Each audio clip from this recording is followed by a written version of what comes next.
1984년 제3부 2. 윈스턴은 수용소의 간이 침상처럼 느껴지는 침대에 누워있었다. 마룻바락으로부터 꽤 목둑직하게 있다는 점을 제외한다면 영락없는 간이 침대였다. 게다가 무엇으로 묶어놨는지 몸을 꼼짝할 수도 없었다. 보통 때보다 더 강한 빛이 그의 얼굴을 비치고 있었다. 오브라이언이 침대 옆에 서서 뚫어지게 그를 내려다 보았다. 그의 맞은편에는 흰 가운을 입고 손에 피하 주사기를 든 사나이가 서 있었다. 눈이 떠진 후에도 아주 천천히 주위 환경이 시야에 들어왔다. 저 아래쪽 깊은 물속에 전혀 다른 세계로부터 이 방으로 떠오른 느낌이 없다. 얼마나 오래 거기에 가라앉아 있었는지 그 자신도 알지 못했다.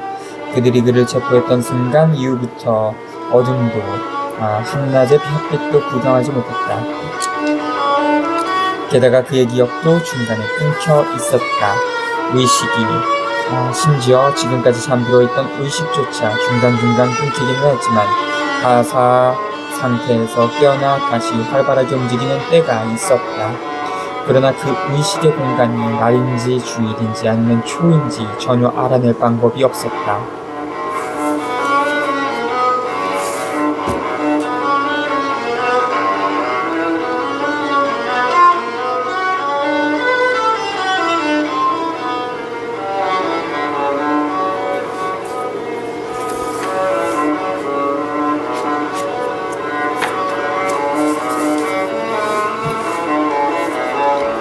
팔꿈치에 가해진 첫 번째 타격과 함께 악몽이 시작되었다.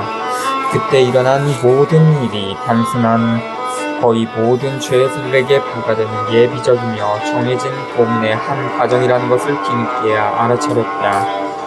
거기에는 누구나 예외 없이 자백해야 하는 장황하게 나열된 범죄 행위, 이른바 간첩 행위, 사보타주 같은 범죄들이 있었다. 복문은 진짜였지만 자백은 형식적인 것이었다. 얼마나 오랜 시간 얻어맞았는지, 얼마나 오랜 구타가 계속되었는지 기억할 수가 없었다. 동시에 그에게는 항상 검은 제복을 입은 대여섯 명의 사나이들이 붙어 있었다. 때로는 주먹이 날아오고, 때로는 몽둥이가 날아오고, 때로는 새꼬챙이로 찔렸으며, 때로는 구릿발레에 걷어차였다. 구렁도 있고 짐승처럼 마룻바닥 위를 굴러다닌 적도 있었다. 끝없이 절망적인 안간힘 속에서 발기의지를 초래하는 결과가 되었다. 무뚝바른 늑골과 복부와 팔꿈치와 정강이와 사타구니와 고안, 그리고 척추 아래쪽에 불룩 튀어나온 뼈를 사정없이 걷어찼다. 계속해서 그를 때리는 간수가 아니라 빨리 의식을 잃지 않고 끝까지 버티어나가는 그 자신이 더 잔인하고 사악하고 용서할 수 없다고 생각될 때도 있었다. 그의 신경이 그를 포기해서 구타가 시작되기도 전에 자비를 베풀어달라고 고함치고 주먹을 한 방 날리려고 몸을 뒤로 젖히기만 해도 미리 진짜 자백이나 거짓으로 꾸며낸 범죄 행위가 줄줄이 입에서 튀어나오는 때도 있었다. 어떤 때는 자백을 하지 않겠다고 마음먹었다가도 결국 한마디 한마디가 고통으로 헐떡이는 숨결 사이사이에 쥐어짜듯 터져나올 때도 있었으며 막연히 타협하려고 애쓸 때도 있었다. 때로는 스스로에게 이렇게 다짐하기도 했다. 난 자백하겠다. 그러나 아직은 안 된다. 더 이상 고통을 견딜 수 없게 될 때까지 견디어보는 거다. 발길질을 3번 더 할 때까지, 아니 2번 더 할 때까지 기다렸다가 그들이 듣고 싶어하는 말을 해주겠다. 때로는 도저히 버틸 수 없을 때까지 계속 두들겨 맞다가 감방의 돌바닥 위로 감자자루처럼 쓰러져 버릴 때도 있었다. 그러면 정신이 들 때까지 몇 시간 동안 내버려 뒀다가 다시 일으켜 세워 두들기기 시작하는 것이었다. 역시 정신이 들 때까지는 오랜 시간이 걸렸다. 그들은 대체로 혼수 상태에 이르기까지 구타했으므로 그들에 대한 기억은 희미하게밖에 남아있지 않았다. 그는 벽에서 불쑥 튀어나온 선반 같은 송판, 침대와 함석, 세수대야를 기억했다. 식사는 뜨거운 죽 같은 스프와 빵이었으며 가끔 커피가 나왔다. 그는 또 퉁명스런 이발사가 찾아와서 면도를 내주고 머리를 깎아준 일도 기억했다. 또 흰 가운을 걸친 극히 사무적이고 비정한 사나이들이 찾아와 맥을 짚어보고 청진기를 대고 타진해보고 눈꺼풀을 뒤집어보고 부러진 뼈를 찾으려고 거칠게 손가락으로 찔러보고 잠을 자게 하려고 팔에다 주사바늘을 꽂은 일도 생각이 났다. 매질은 차츰 뜸해지고 대신 그의 대답이 시원치 못할 때는 언제라도 다시 때리겠다고 협박과 엄포를 놨다. 신문자는 이제 검은 제복의 무법자들이 아니라 적당히 살이 찌고 동작이 민첩하며 번뜩이는 안경을 쓴 당의 지식인들이었다. 그들은 교대로 신문을 했는데 한 번에 확실한 것은 아니지만 내리 10시간 내지 12시간을 계속했다. 이런 신문자들은 대체로 격심한 고통을 주지는 않았지만 계속적으로 가벼운 고통을 느끼게 했다. 따귀를 철썩 갈기기도 하고 귀를 비틀고 머리카락을 잡아당기고 한 발로 서 있게도 했으며 오줌을 못 누게 하고 눈물이 나와 앞이 안 보일 때까지 얼굴에다 강렬한 빛을 비추기도 했다. 그들이 이런 짓을 하는 것은 단순히 모욕을 줌으로써 그의 분석력과 판단력을 파괴하려는 의도에서였다. 그들은 몇 시간이고 계속되는 무자비한 질문으로 말마다 꼬투리를 잡고 함정에 걸려들게 하고 그가 하는 모든 말을 조롱하고 말마다 거짓말이며 자기 기만에 사로잡혀 있다고 윽박질러서 끝내 모욕감과 신경의 피로로 말미암아 울음을 터뜨리게 만들었다. 이것이 그들의 진짜 무기였다. 어떤 때는 한 차례 신문하는 동안에 6번이나 운 적도 있었다. 대부분의 시간을 그들은 큰 소리로 역설을 퍼부었고 빨리 대답을 않고 머뭇거리기라도 하면 다시 간수의 손에 넘기겠다고 협박했다. 그러나 어떤 때는 갑자기 목소리를 낮추어 동무라고 부르면서 영사와 빅브라더의 이름을 들먹여가며 회유하기도 했고 이제라도 그가 지은 죄를 용서받고 싶다면 당에 충성을 바치면 되지 않겠느냐고 묻는 것이었다. 몇 시간 동안의 신문 후에 신경이 극도로 피로해 있을 때는 이 정도의 호소에도 흐느껴 우는 것이었다.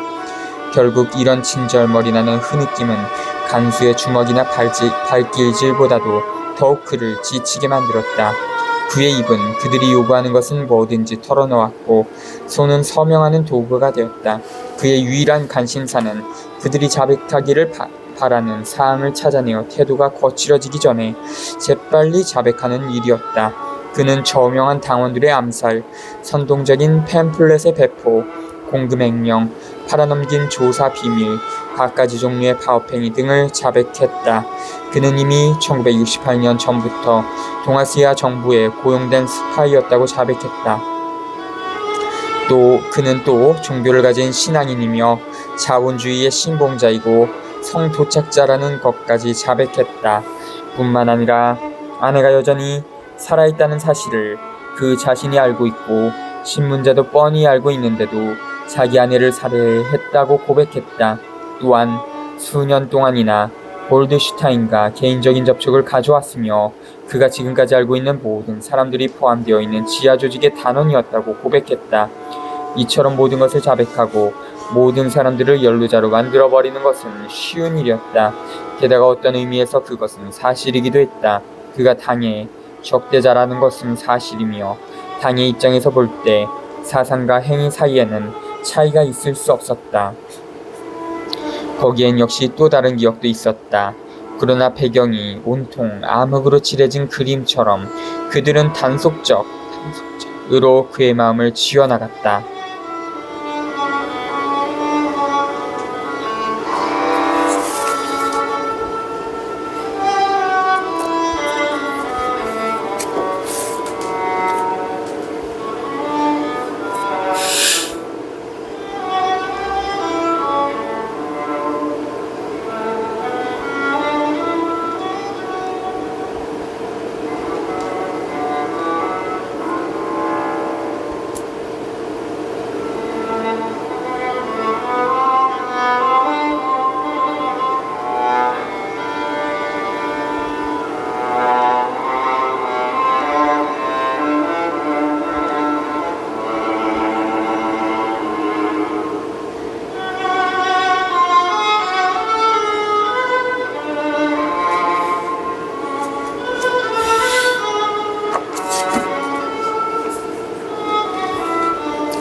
그는 어두운지 밝은지조차 구별할 수 없는 깜빵 안에 갇혀 있었다. 왜냐하면 그가 볼 수 있는 것이라곤 두 개의 눈밖에 없었기 때문이다. 그의 몸 가까이에는 천천히 그리고 규칙적으로 찰칵거리는 어떤 종류의 기구가 놓여 있었다. 그 눈은 자꾸만 커지고 자꾸만 빛을 발했다. 갑자기 그는 침대 위에서 떠올라 그 눈 속으로 빨려 들어가 삼켜져 버리는 것이었다. 윈스턴은 눈부신 전등불 밑에서 무수한 다이얼로 둘러싸인 의자에 묶여 있었다. 흰 가운을 입은 사나이가 다이얼을 점검했다. 바깥에서 쿵쾅거리는 구둣발 소리가 들렸다. 문이 요란한 소리를 내며 열렸다. 밀랍 같은 얼굴을 한 장교가 뚜벅뚜벅 걸어 들어왔고 두 명의 간수가 뒤따랐다. 101호실. 장교가 소리쳤다. 흰 가운을 입은 사나이는 뒤돌아보지 않았다. 그렇다고 해서 윈스턴을 바라보는 것도 아니었으며 다이얼만 주시하고 있었다. 그는 눈부신 황금빛으로 조명된 폭 1km의 회랑으로 끌려 내려갔다. 그리고 커다란 웃음소리와 고함 속에서 목청껏 있는 힘을 다해 자백했다. 그는 모든 것을 자백했고 심지어 고문을 당하면서 털어놓았던 일들까지 다시 되풀이하여 자백했다. 이미 다 들어서 알고 있는 청중들을 향해 그 자신이 살아온 내력을 낱낱이 얘기하고 있었다.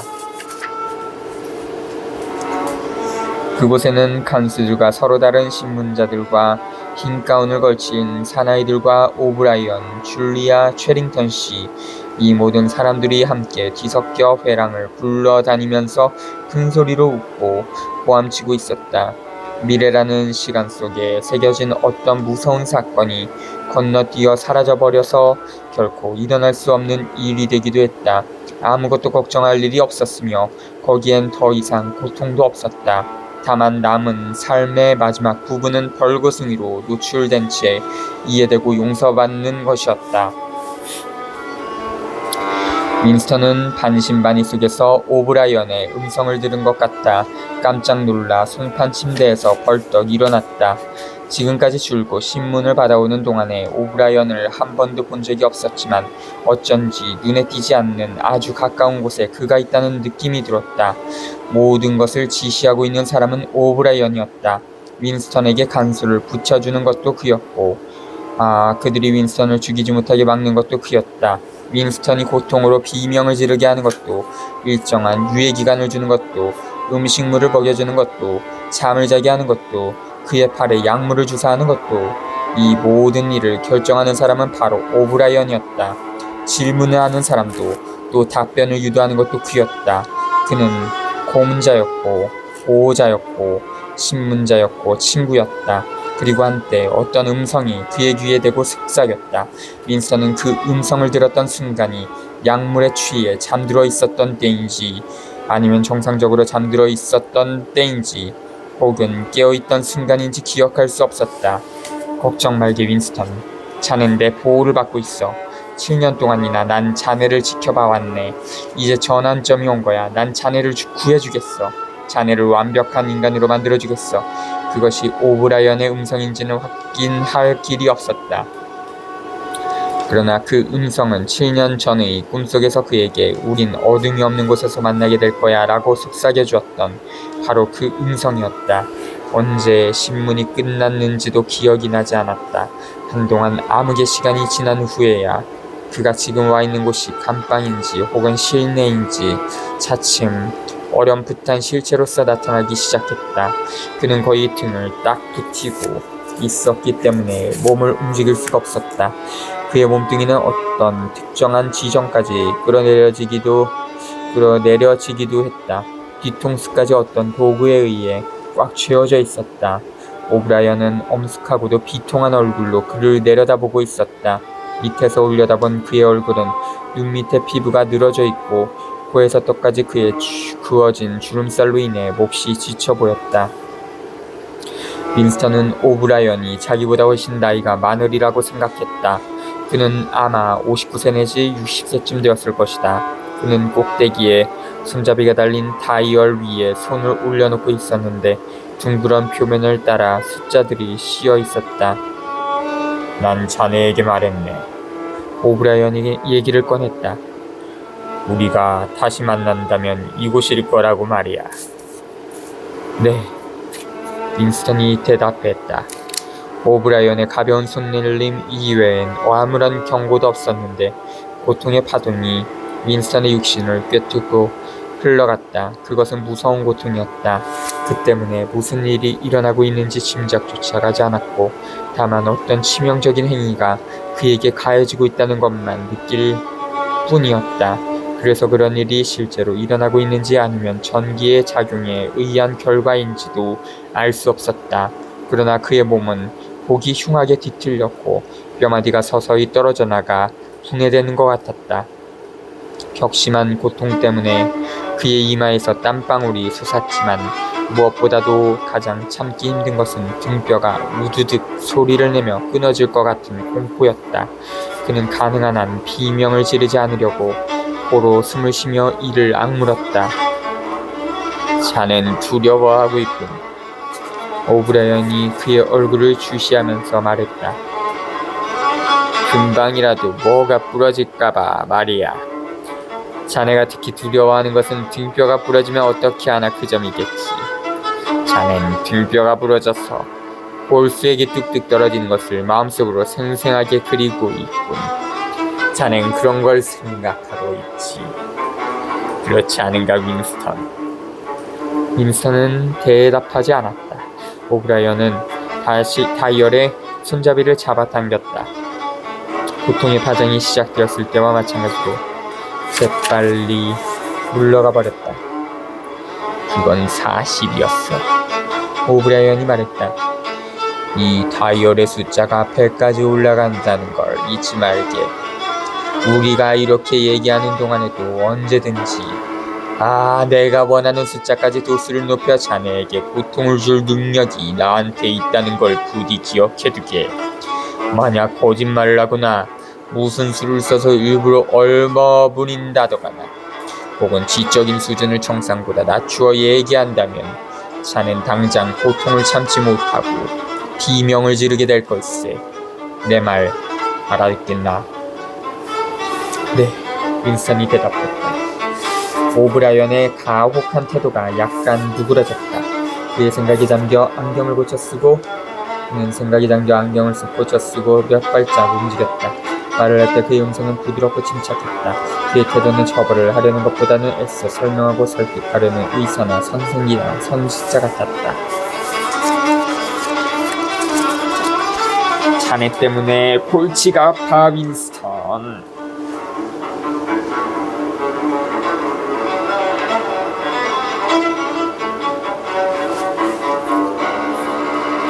그가 입을 열었다.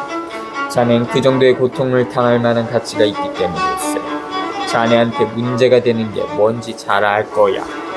그런 일을 모른다고 주장할지 모르지만 몇 년 전부터 우리는 그걸 알고 있었던 거야. 자넨 정신적으로 혼란에 빠져 있어. 불완전한 기억 때문에 고통을 당하고 있는 거야. 자넨 실제로 일어난 사건은 기억하지 못하면서 전혀 일어나지도 않은 사건을 기억해내려고 악착같이 덤비거든. 다행히 그런 건 고칠 수 있지. 그런데 자네는 스스로 원치 않았기 때문에 그 병을 고치지 못한 거야. 그렇게 하고자 하는 의지도 전혀 보이지 않았지. 지금 이 순간에도 그 병이 무슨 미덕이나 되는 것처럼 길을 쓰고 거기에 매달려 있다는 것을 난 알고 있네. 자, 우리 한 가지 예를 들어보기로 하세. 지금 이 순간 오세아니아는 어느 나라와 전쟁을 벌이고 있지? 내가 체포되었을 때 오세아니아는 동아시아와 전쟁을 하고 있었습니다. 동아시아와 좋아. 그럼 오세아니아는 항상 동아시아하고만 전쟁을 해왔는가? 윈스턴은 숨을 들이쉬었다. 그는 말하려고 입을 벌렸지만 못 그만뒀다. 다이얼에서 눈길을 뗄 수가 없었다. 제발 진실을 얘기해, 윈스턴. 자네가 알고 있는 진실을 말이야. 자네가 기억하고 있는 것을 말해. 내가 체포되기 일주일 전만 하더라도 우린 절대로 동아시아와 전쟁을 하고 있지 않았습니다. 우린 그들과 동맹관계에 있었죠. 전쟁은 유라시아와 하고 있었습니다. 그 전쟁은 4년 동안 계속된 거죠. 그전에는 오브라이언은 손을 흔들어 그의 말을 가로막았다.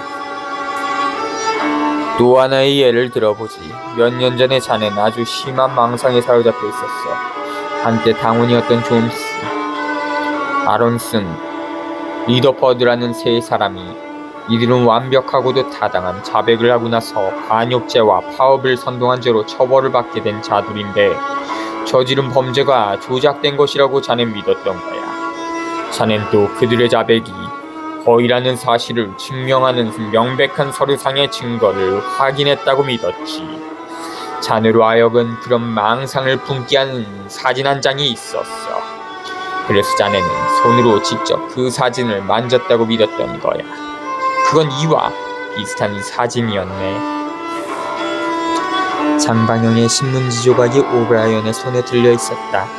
약 5초 동안 그것은 윈스턴의 시야 속에 놓여 있었다. 그것은 사진이었고 의심한 여지 없이 동일한 사진이었다. 바로 그 사진이었다. 11년 전에 우연히 발견했으나 즉시 소각해버린 뉴욕에서 열린 당대에서 존스와 아론슨과 리더퍼드가 함께 찍은 사진의 복사판이었다. 그 사진은 아주 짧은 순간 그의 눈앞에 있다가 다시 시야에서 사라져버렸었다. 그러나 그것을 봤다. 의심할 여지 없이 그걸 봤다.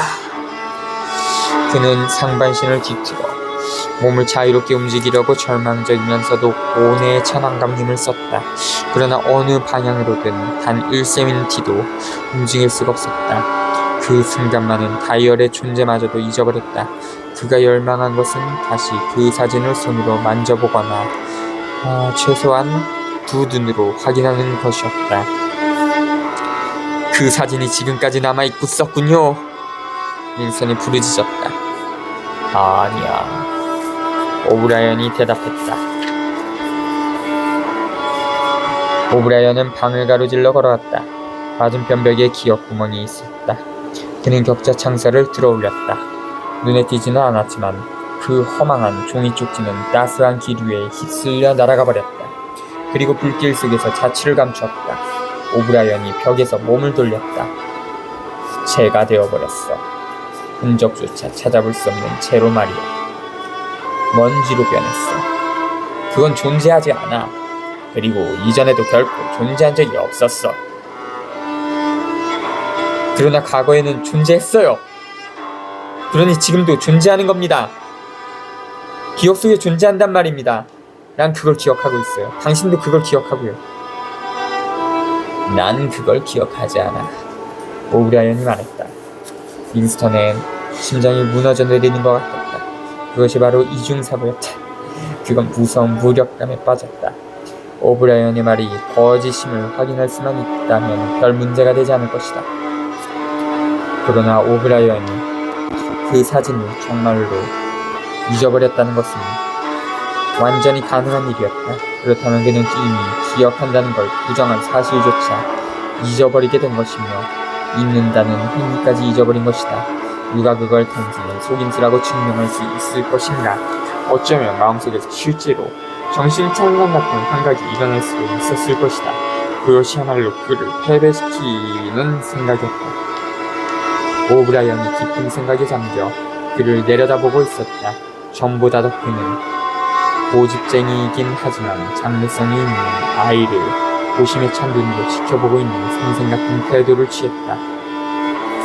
과거를 조절하는 데 대한 강의 슬로건이 있지. 괜찮다면 그걸 한번 말해보게. 과거를 지배하는 자가 현재를 지배한다. 현재를 지배하는 자가 과거를 지배한다. 윈스턴은 말했다. 현재를 지배하는 자가 과거를 지배한다. 그 말이 옳다는 듯 오브라이언은 천천히 머리를 끄덕이며 입을 열었다. 과거가 실제로 존재한다는 것이 자네의 견해인가, 윈스턴? 다시 한번 무력감이 윈스턴을 짓눌렀다. 그의 시선이 다이얼 쪽을 더듬었다. 고통을 당하지 않으려면 네라고 해야 할지 아니오라고 해야 할지 판단이 서지 않았다. 게다가 어느 대답이 진실인지조차 알 수 없었다. 오브라이언은 희미하게 미소를 떠올렸다. 자넨 형이 상학자가 아닐세, 윈스턴. 지금 이 순간까지 자네는 존재한다는 것이 뭘 의미하는지를 생각해 본 적이 없겠지. 내가 좀 더 정확하게 설명해 주겠네. 과거라는 것이 공간 속에서 구체적으로 존재하는가? 이 지구상의 어느 곳에 과거가 아직도 진행되고 있는 그런 명확한 객관적 세계가 존재한단 말인가? 없습니다. 그렇다면 도대체 과거는 어디에 있는가? 기록 속입니다. 문자로 기억되어 있죠.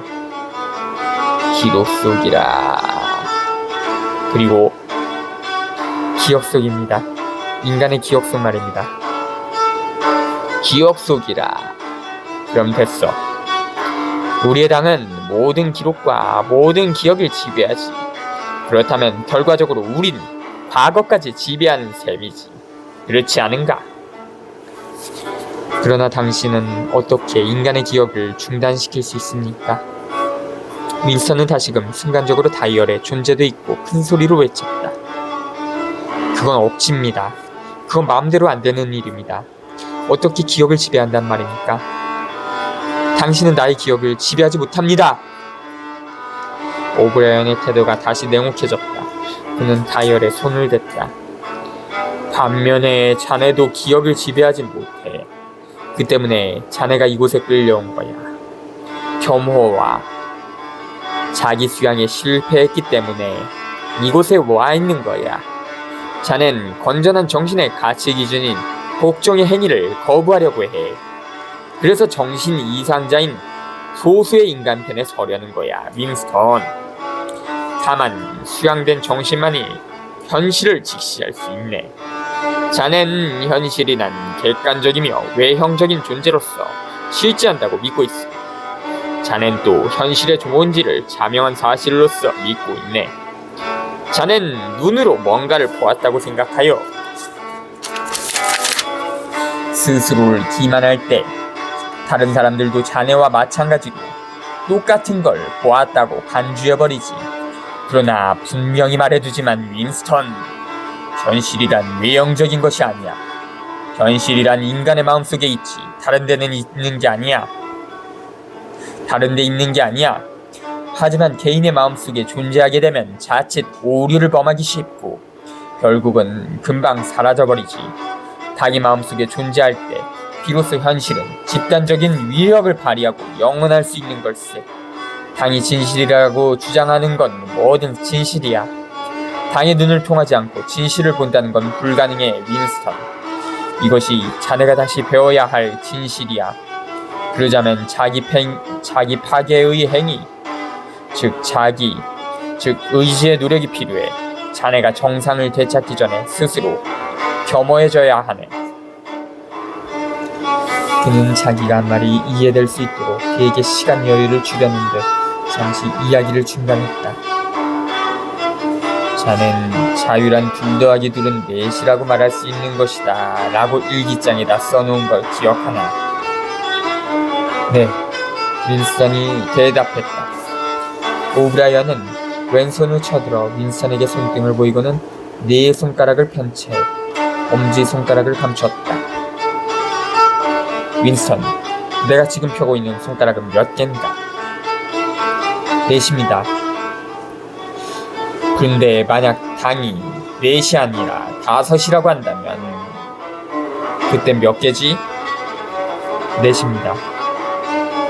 대답이 고통으로 헐떡이며 끊겼다. 다이얼의 반응이 55로 올라갔다. 윈스턴의 온몸에서 진땀이 배어나왔다. 뱃속의 공기가 파열할 것만 같았고 이를 악물고 있는 후 다시금 고통에 찬 깊은 신음소리가 새어나왔다. 오브라이언은 여전히 네 손가락을 편 채로 그를 쏘아보고 있었다. 그는 손잡이를 늦췄다. 그러자 고통이 약간 누그러졌다. 손가락이 몇 개지, 윈스턴? 넷. 하늘이 60으로 올라갔다. 손가락이 몇 개지, 윈스턴? 네, 네. 뭐라고 말해야 됩니까? 넷입니다. 바늘이 다시 올라간 게 분명했지만 그는 다이얼 쪽을 보지 않았다. 묵직하고도 엄격한 얼굴과 4개의 손가락이 그의 시야를 가득 채웠다. 손가락들이 기둥처럼 그의 눈앞에 세워져 있었다.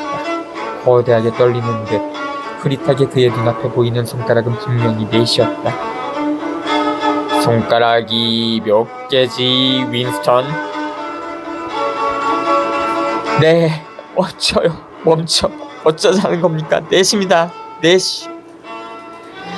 손가락이 몇 개지, 윈스턴? 5.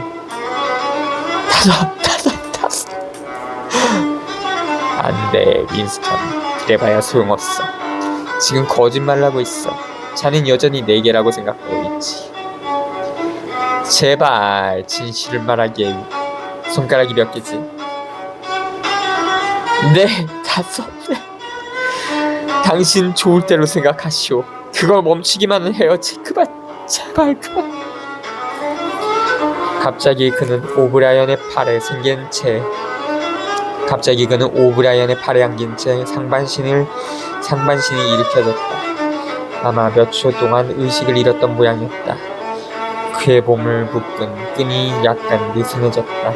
참을 수 없는 오한 때문에 몸이 떨리고 이빨이 딱딱 마주쳤으며 눈물이 볼을 타고 흘러내렸다. 잠시 동안 어린아이처럼 오브라이언의 굵직한 팔에 안겨있으니 이상하게 포근한 느낌이 들었다. 오브라이언이 그의 보호자이고 고통은 외부의 다른 곳에서 오며 그 고통에서 그를 구해주는 사람은 오브라이언이라는 생각마저 들었다. 윈스턴, 자넨 참 더디게 배우는 사람이고. 오브라이언이 상냥하게 말했다. 저들 어쩌라는 겁니까? 내 눈앞에 보이는 걸 어쩌라는 말입니까? 2 더하기 2는 4이죠. 가끔은 윈스턴 5일 수도 있어. 어떤 때는 3일 수도 있고 말이야. 때론 3개, 4개, 5개. 이 모두가 동시에 될 수도 있다네. 자넨 좀 더 열심히 노력해야 되겠군. 건전한 정신을 갖는다는 건 쉬운 일이 아니야. 그는 윈스턴을 침대 위에 뉘어졌다. 그의 온몸이 다시 쫙 쥐어졌다. 그러나 고통은 썰물처럼 물러가고 경련도 멈췄지만 전신에 힘이 하나도 없고 옷을 주었다. 오브라이언은 그동안 줄곧 구동의 자세로 서 있던 흰 가운의 사나이에게 고개를 끄덕여 보였다. 흰 가운의 사나이가 허리를 굽혀 윈스턴의 눈을 자세히 들여다보고 맥을 짚어보고 가슴에다 귀를 대보고 여기저기 두드려봤다. 그러고 나서 오브라이언을 향해 머리를 끄덕였다. 다시 오브라이언이 말했다.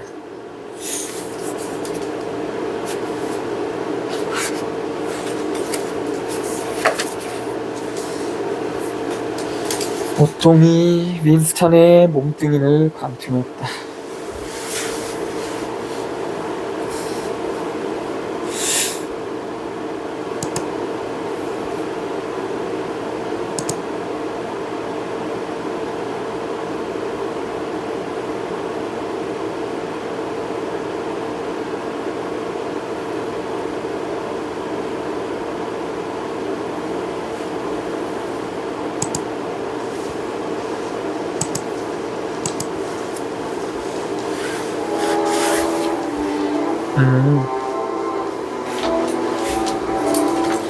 바늘이 70, 75까지 치솟은 게 분명했다. 이번에 눈을 감아버렸다. 여전히 손가락은 거기에 있을 것이고 여전히 4개일 것이라고 윈스턴은 생각했다. 무엇보다도 중요한 것은 경련이 끝날 때까지 어떻게든 살아남는 것이었다. 그는 지금 자신이 비명을 지르고 있는지 그렇지 않은지조차 알아차릴 수 없었다. 고통이 다시 누그러졌다. 그는 눈을 떴다. 오브라이언이 손잡이를 늦춘 것이다. 손가락 몇 개지, 윈스턴?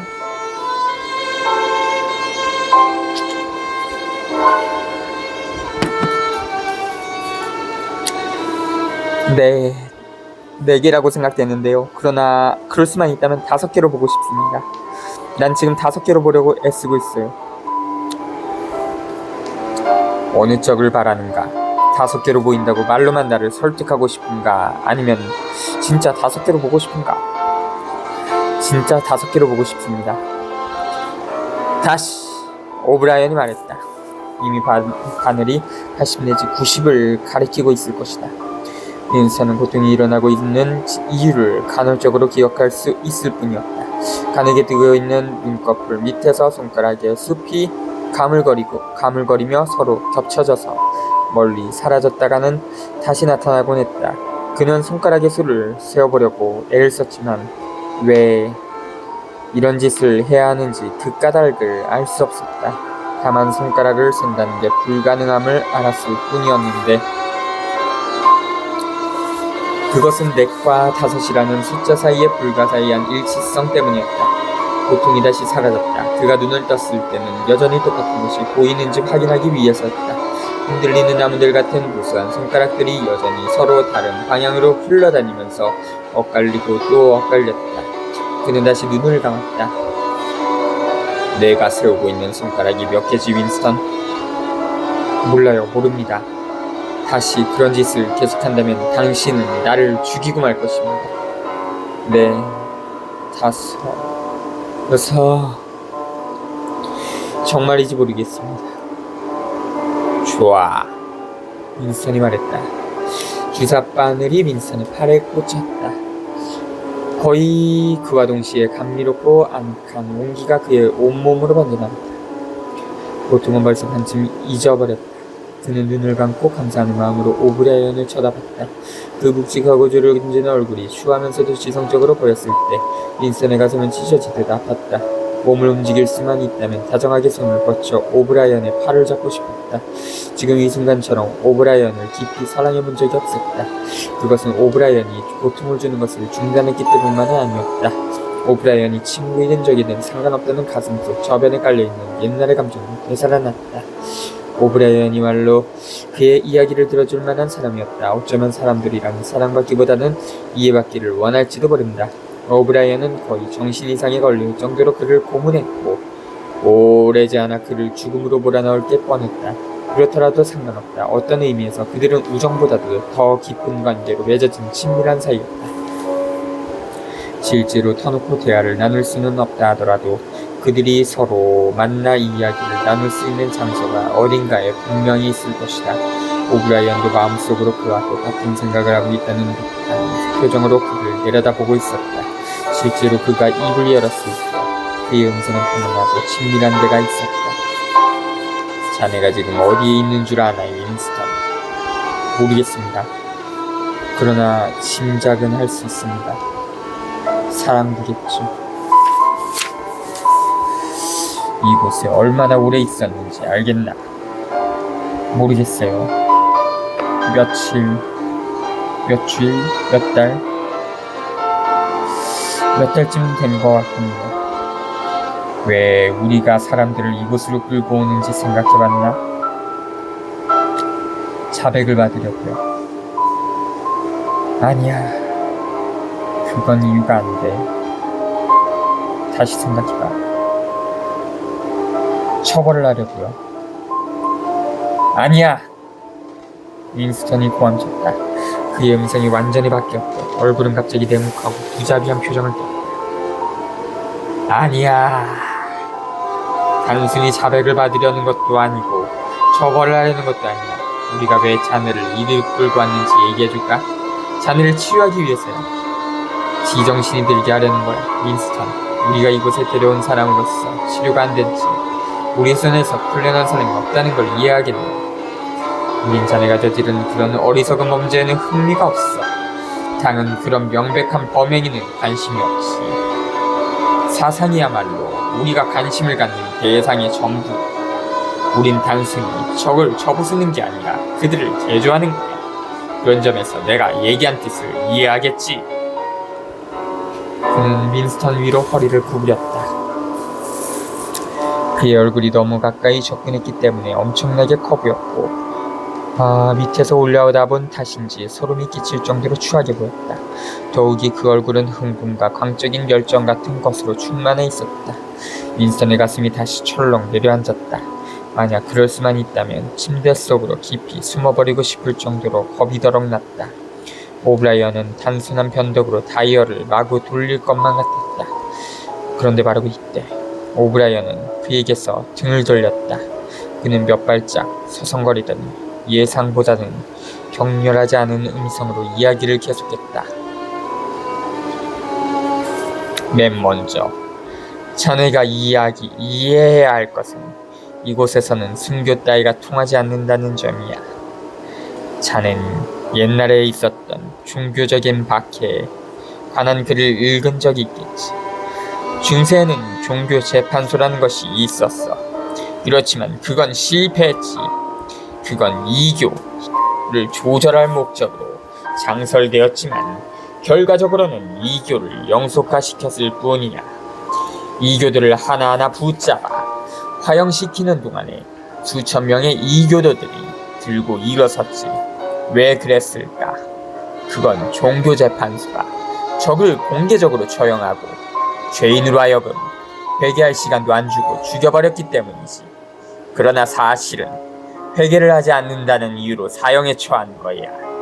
사람들은 자신의 진정한 신앙을 버리고 싶지 않았기 때문에 죽어갔어. 그래서 자연히 모든 영광은 희생자에게 돌아갔고 모든 수치는 그들을 불태워 죽인 종교재판소로 돌아간 거야. 그 20세기에 들어와서 이른바 전체주의자들이 나타났지. 독일의 나치스와 러시아의 공산주의자들이 바로 그들이었어. 러시아인들은 종교재판소보다 더 잔인하게 이단자들을 처형했어. 그들은 과거의 오류에서 많은 교훈을 배웠다고 상상한 거야. 아무튼 그들은 단 한 사람이라도 순교자를 내서는 안 된다는 사실을 알았어. 그래서 희생자를 공개재판에 회부하기 전에 신중하게 희생자의 권위를 박탈하는 작전을 썼지. 고문과 고립된 감금으로 희생자가 비굴해질 때까지 철저하게 짓밟은 거야. 즉 파렴치할 정도로 굽실거리게 만들고 입에서 튀어나온 대로 자백하게 하고 자기들끼리 서로 욕하고 고발하고 배신하도록 만들었으며 눈물을 흘리며 살려달라고 빌게 만들었지. 그런데 몇 년이 지나지 않아 똑같은 일이 다시 발생한 거야. 죽은 자들이 순교자가 되었고 그들의 비굴한 몰락은 사람들의 기억에서 잊혀지지 뭔가. 다시 한번 말하겠는데 왜 그랬을까? 첫째로 그들이 한 자백이 명백히 강요에 의해서 이루어진 것이고 진실성이 없었기 때문이야. 우린 그런 종류의 오리를 범하지 않네. 이곳에서 입 밖에 꺼낸 자백은 모두 진실이야. 우리는 그 자백을 진실한 것으로 만들어버리거든. 그리고 무엇보다도 죽은 자들이 우리를 적대하여 일어서는 것을 절대로 용납하지 않아. 후손들이 자네를 정당화시켜 주리라고는 꿈에도 상상하지 말게. 윈스턴, 후손들은 자네의 길 결코 듣지 못할 걸세. 자네는 역사의 흐름에서 깨끗이 지워져 버리는 거야. 우리는 자네의 기체로만 구워서 대기권에다 뿌려버릴 걸세. 자네에 관한 건 아무것도 남지 않게 돼. 기록에서도 그 이름은 지워져 버리고 살아있는 인간의 두뇌 속에도 그런 기억은 남아있지 않게 되지. 자는 미래뿐만 아니라 과거 속에서도 완전히 절멸되어 버리는 거야. 자는 결코 이 세상에 존재했던 사람이 아니게 돼. 그렇다면 왜 부디 나를 고문하는 수고를 하는가? 윈스턴은 순간적으로 씁쓸한 기분을 느끼면서 생각했다. 오브라이언은 윈스턴이 그런 생각을 큰 소리로 입 밖에 내어 말하기라도 한 것처럼 의식적으로 발걸음을 멈췄다. 그의 커다랗고 추한 얼굴이 점점 가까이 다가들면서 두 눈이 가늘게 좁혀졌다.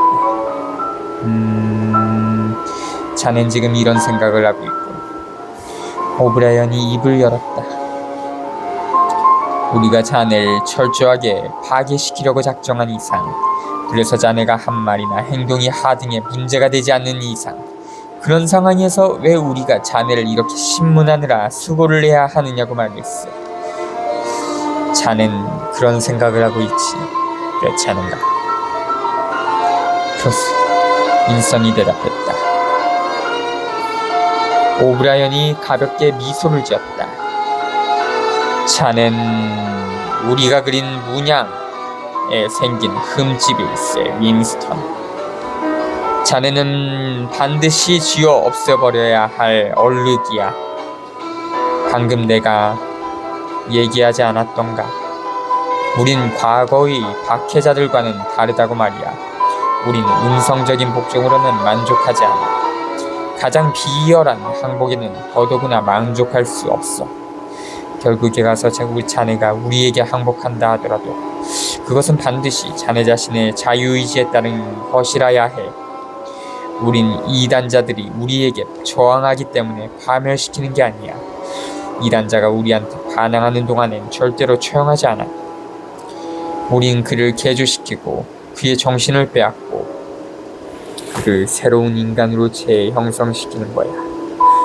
우린 그의 속에 깃들인 모든 악과 망상을 불태워버리지. 단순히 외적으로가 아니라 진짜 심장과 영혼으로 우리 편이 되게 하는 거야. 우리는 그를 죽이기 전에 진짜 우리와 같은 당원으로 만든다네. 잘못된 사상이 이 세상 어딘가에 존재하고 또 그것이 아무리 은밀하고 무기력하다 하더라도 우리에겐 참을 수 없는 일이야. 바로 죽는 그 순간에도 우린 어떠한 탈선도 용납할 수 없어. 옛날엔 이단자가 여전히 이단자인 채로 화영장으로 끌려가면서도 자신의 신앙을 지켰다는 데서 희열을 느꼈지.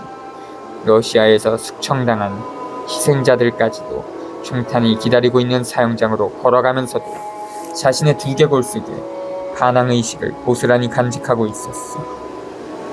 그렇지만 우린 그 두개골을 날려버리기 전에 머릿속을 깨끗이 비우게 하지. 옛날 전제 군주의 명령은 너희들은 이렇게 해서는 안 되느니라 하였고 전체 주의자의 명령은 너희는 이렇게 해야 한다였어. 그런데 우리는 너희는 이러하다 라고 명령하지. 여기 끌려온 자는 어느 누구도 우리에게 대항한 적이 없어. 모두가 깨끗이 세뇌당한 거지. 자네가 한때 결백하다고 믿었던 저 3명의 가련한 반역자들도 존스, 아론슨, 리더퍼드 끝내는 우리에게 굴복하고 만 거야. 나 역시 직접 그들을 신문한 사람 중에 하나지. 그들은 차츰 기가 꺾이더니만 울먹이고 굽실거리고 흐느끼더군. 그리고 끝내 고통 때문이 아니라 참회를 하면서 굴복했어. 우리가 신문을 끝마쳤을 때쯤엔 그들은 완전히 빈 껍데기의 인간이었지. 그들에겐 자신이 저지른 행위에 대한 회한과 빅브라더에 대한 사랑 이외엔 아무것도 남아있는 게 없었어. 그들이 얼마나 빅브라더를 사랑하는가를 봤을 때는 꽤 감동적이었지. 그들은 빨리 총상시켜달라고 간청했다니. 마음이 아직 깨끗한 동안에 죽을 수 있도록 말이야.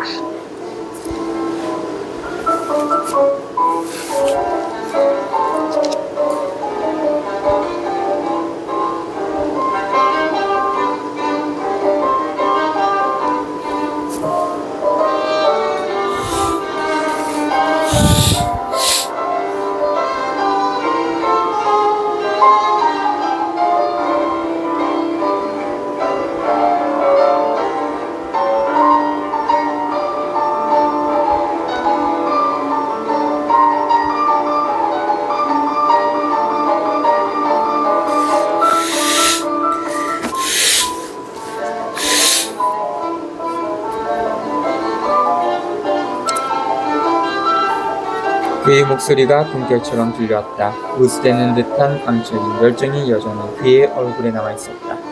그가 거짓말을 하고 있는 게 아니라고 윈스턴은 생각했다. 그는 위선자가 아니다. 그는 오브라이언의 말이라면 무조건 믿고 있었다. 무엇보다도 그를 무겁게 짓누르는 것은 그 자신의 지적인 열등의식이었다. 윈스턴은 묵직하면서도 여전히 우아한 그의 모습이 이리저리 배회하면서 그의 시계 속으로 들어왔다 나갔다 하는 것을 지켜봤다. 오브라이언은 모든 면에서 그보다 큰 존재였다. 오브라이언이 오래전에 알았거나 관찰했거나 꿔보았던 생각을 그 자신은 지닌 적도 없었고 또 지닐 수 있으리라고 생각되지도 않았다. 그의 마음은 윈스턴의 마음속에 포함되어 있었다. 그럼에도 불구하고 어떻게 오브라이언을 정신이상자라고 할 수 있겠는가. 미친 사람은 윈스턴 그 자신임에 틀림없다. 오브라이언은 발걸음을 멈추고 윈스턴을 내려다봤다. 그의 음성이 다시 단호해졌다.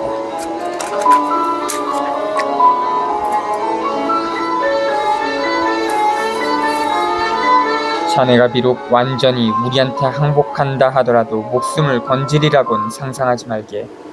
윈스턴, 일단 탈선했던 자는 어느 누구도 구제된 적이 없었으니까. 설령 자네가 남은 생을 살아가도록 조처를 취해준다 하더라도 자네는 우리의 감시망에서 절대로 벗어날 수 없어. 지금 이곳에서 일어나는 일이 영원히 계속될 거야. 그 점을 미리 알아두게.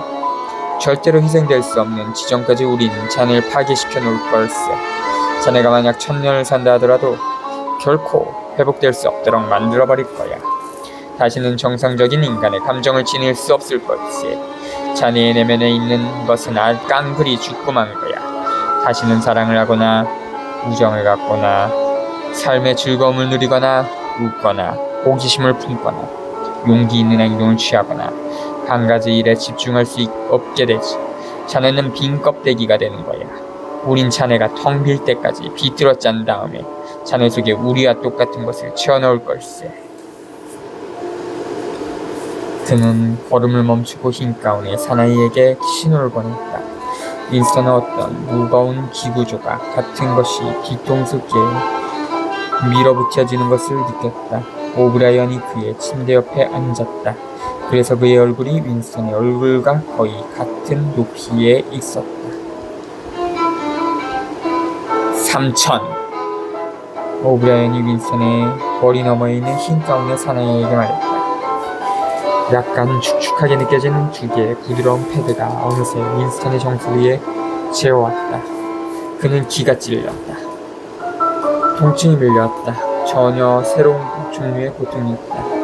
오브라이언은 달래듯이 거의 다정한 느낌이 들 정도로 윈스턴의 손에다 자신의 손을 포겼다.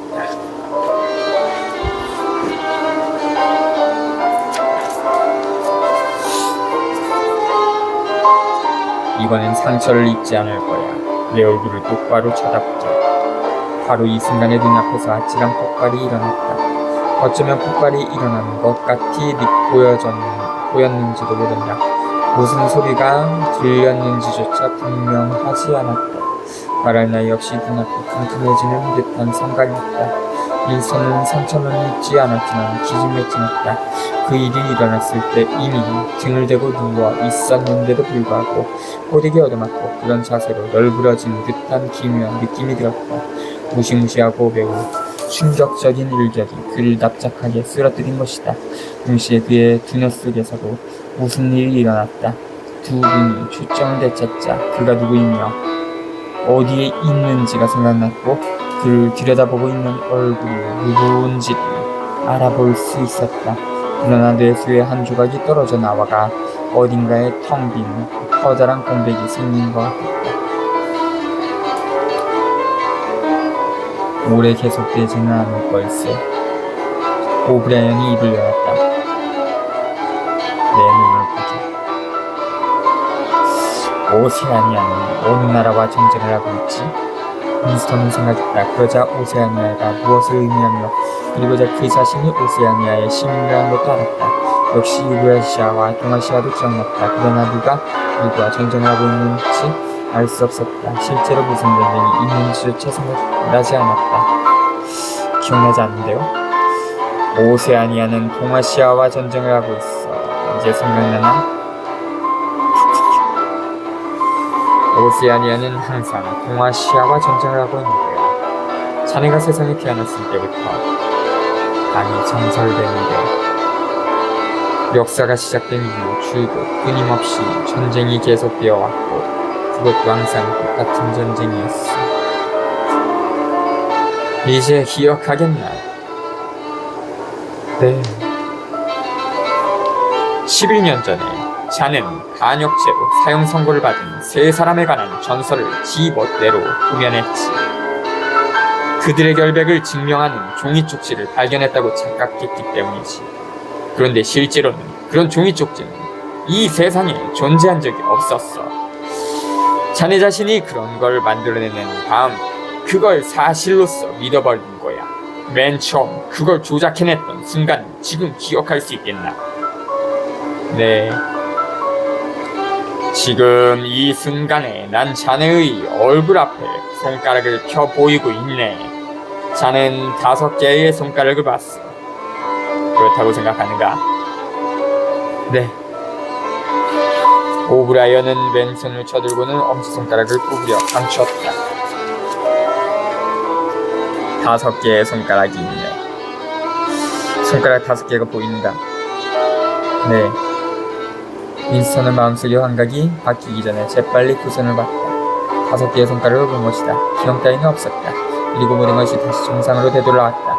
해묵은 공포와 징후와 당혹감이 아우성치며 되살아났다.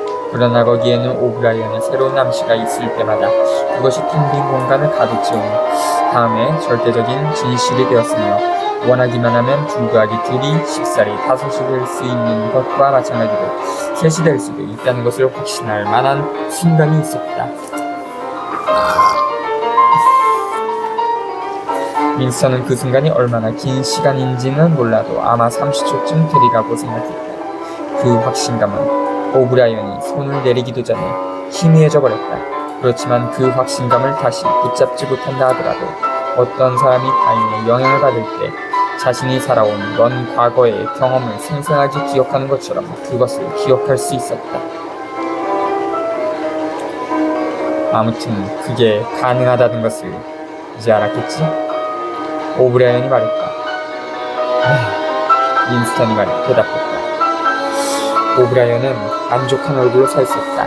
윈스턴은 그의 왼쪽에 서 있는 흰 가운에 사나이가 앰플을 깨뜨려 주사기로 그 안에 들어있는 약물을 받아들인 걸 봤다.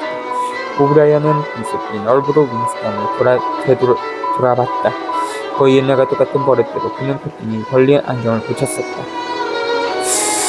자넨 내가 최소한 자네를 이해하며 이야기 상대가 될 만한 사람이기 때문에 친구이든 적이든 상관없다고 자네 일기장에다 써놓은 걸 기억하고 있겠지. 자네 생각이 옳았어. 이렇게 자네와 대화를 즐기고 있으니까 자네 마음이 나를 감동시키거든. 그 마음은 비정상적이라는 점을 제외하고는 나 자신의 마음과 비슷해. 신문을 끝내기 전에 원한다면 몇 가지 질문을 해도 좋네. 원하는 대로 아무거나 물어도 좋습니까? 무엇이든 괜찮아. 그는 윈스턴의 시선이 다이얼 쪽으로 쏠려 있는 것을 봤다. 그건 꺼버렸네. 첫 번째 질문은 뭔가? 줄리아에게 무슨 짓을 했습니까? 윈스턴이 머뭇거리며 물었다. 오브라이언은 다시 미소를 지었다. 그녀는 자네를 배신했네. 윈스턴은 곧바로 솔직하게 말일세, 그처럼 빨리 우리 쪽으로 전향하는 사람들 드물 거야. 자네가 그녀를 만난다 하더라도 얼른 알아보지 못할걸? 그녀의 반역, 속임수, 어리석음, 더러운 정신, 그 모든 것이 그녀의 내부로부터 빠져나와 불태워졌네. 그건 완전한 전환이야. 교과서적인 모범일세. 당신이 그녀를 고문했군요. 오브라이언은 그 말엔 대답하지 않고 다음 질문! 하고 말했다. 빅브라더는 존재합니까? 물론 존재하지. 당이 존재하듯이 말이야. 빅브라더는 당의 화신일세.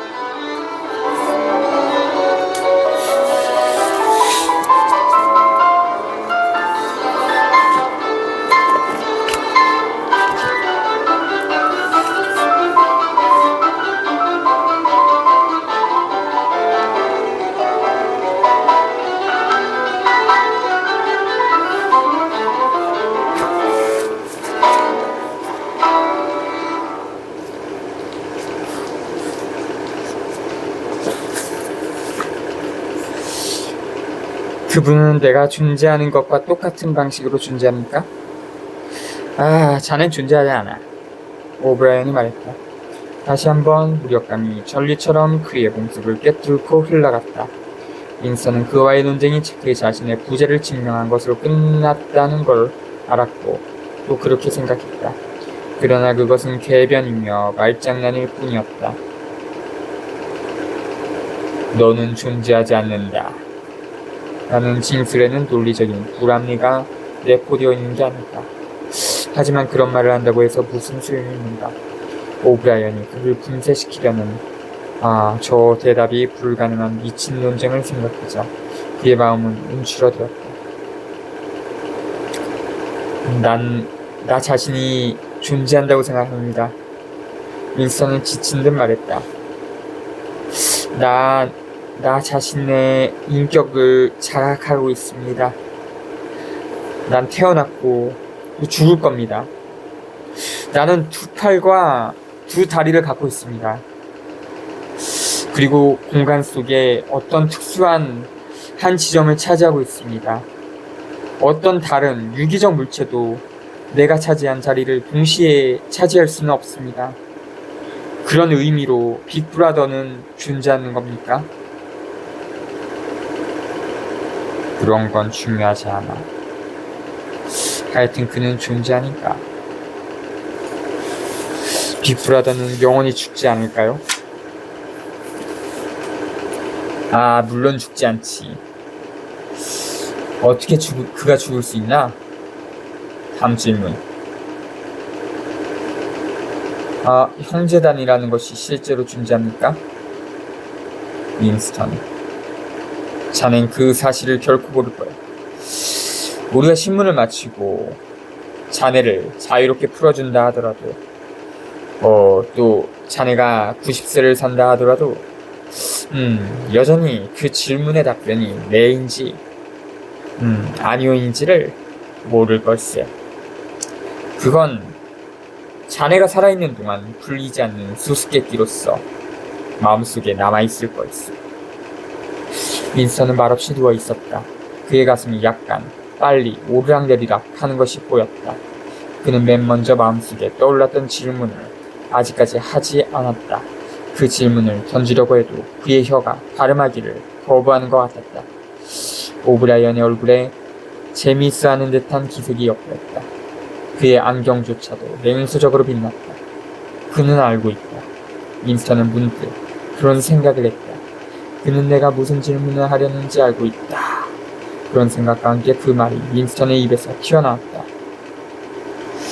101호실은 뭘 하는 곳입니까? 오브라이언의 얼굴 표정은 변하지 않았다. 그는 무뚝뚝하게 대답했다.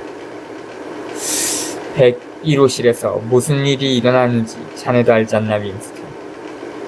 모두들 101호실이라 어떤 곳이라는 걸 알고 있어. 오브라이언은 흰 가운의 사나이에게 손가락을 쳐들어 보였다. 분명히 이번 신문은 끝났다. 주사바늘이 윈스턴의 팔에 꽂혔다. 그는 어느새 깊은 잠속으로 빠져들었다. 자주